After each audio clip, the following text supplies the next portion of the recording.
Mana ikkita yetimchani mana videosini oxirigacha ko'ramiz. Bular ota-onasini bir tinga ham bilmagan. Sabringiz yetsa oxirigacha ko'ring.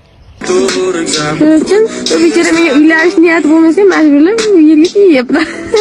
Meni kompot ko'rgansan? Bir ko'rishda yo'q. O'xshar. O, yaxshi.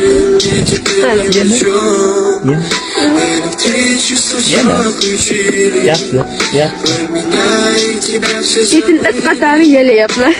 Ha, siz noto'g'ri eshitmadingiz. Men bularni yetim dedim. Agar bular yo'q, yetim emas, ota-onasi bor deganingizda, ota-onasi bor bo'lsa bular ota-onasini yuziga oyoq qo'yib, bunaqa ijtimoiy tarmoqqa bema'ni videolarni joylashmasdi.